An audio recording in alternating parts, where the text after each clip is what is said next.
তো সকালবেলা আমি দীঘায় আসছিলাম, তো তখন আমি দেখছি ট্যাংরা মাছ, চাপড়ি, চিংড়ি এগুলো বিক্রি হচ্ছে। তো আমি দাম জিজ্ঞেস করলাম, কম দাম আছে।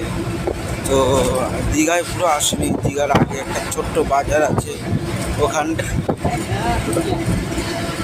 তো এখানে পার্শে আছে, ট্যাংরা আছে, 2-3 রকম চিংড়ি মাছ আছে এখানটায়, ছোটো ছোটো ট্যাংরা মাছ আছে, পার্শে চিংড়ি আছে,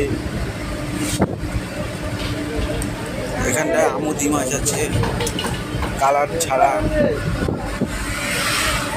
অনেক রকমের মাছ আছে। আপনারা কি চিনতে পারবেন? দেখুন তো বন্ধুরা, ভিডিওটা ভালো লাগলে শেয়ার লাইক করে দেবেন। আর এই বাজারটা দীঘার আগে ছোট্ট একটা বাজার।